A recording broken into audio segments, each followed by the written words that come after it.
Okay folks, we're starting on a new project. I'm tearing down a 77 Ironhead Sportster. It's intended to be a winter project, a makeover. It hasn't run for a very long time, and I think I've gotten to the bottom of why. This is a recent acquisition of a friend of mine, and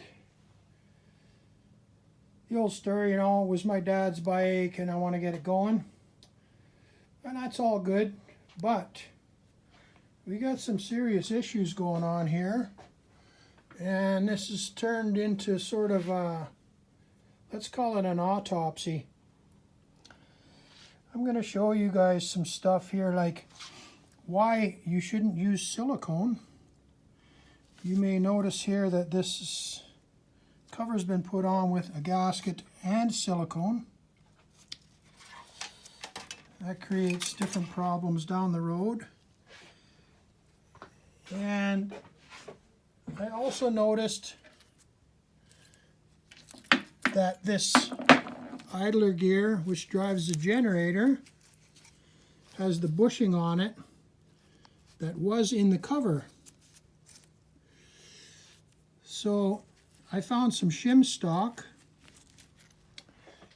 inside this bushing hole, this bore that where the bushing lives, and I see that there's a piece broken off, and somebody's packed a bunch of shim stock in there to try and retain that bushing.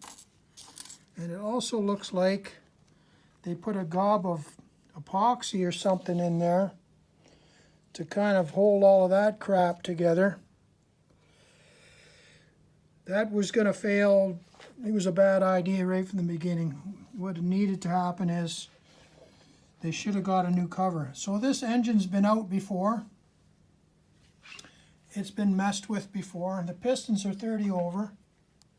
The front piston's kind of beat up. Looks like there's a lot of debris floating around in there. The bores are the same. There's a lot of gouges and some pretty deep scoring marks on that cylinder. That's the front cylinder.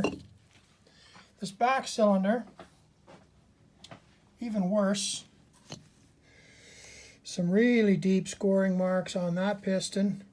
And the cylinder has some nasty marks in it. So that is because the wrist pin came out on this side, and the wrist pin walked out and started beating up against the cylinder wall. None of that is related to the silicone, but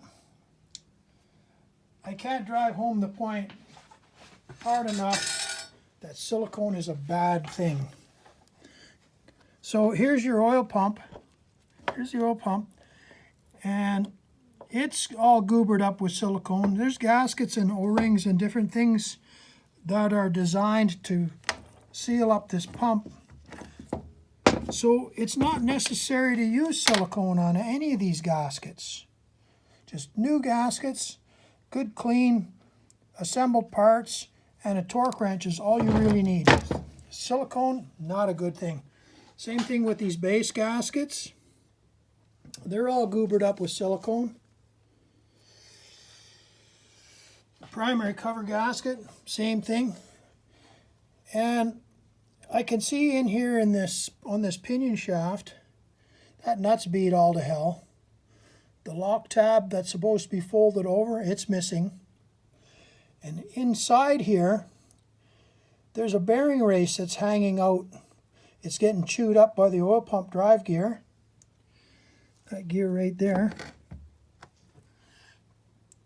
And it's looking pretty beat up.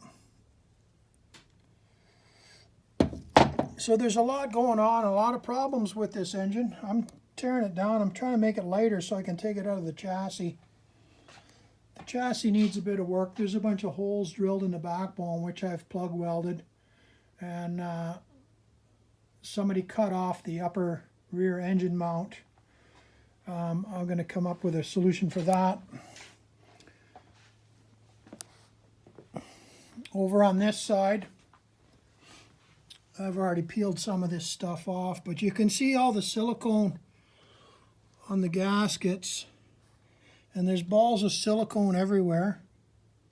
It's all through this thing.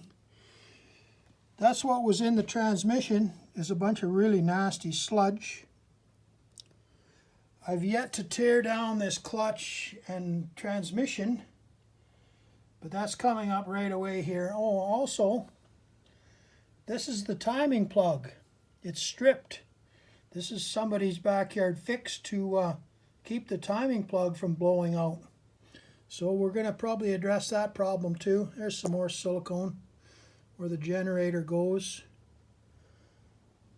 And I'm going to carry on with this, but this turned from tear down into an autopsy because I don't think we're going to even be able to reuse those cylinders. They're already 30 over, and there's some real nasty gouges in that rear one.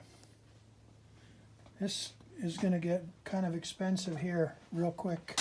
This frame is going out for powder coating, and then we're going to have to get together and decide what to do with this motor. But yeah, this is the kind of stuff that is out there, and sometimes people drag this stuff out of the shed and they want it to get it running again. Sure, we can do that. It's not going to be cheap though.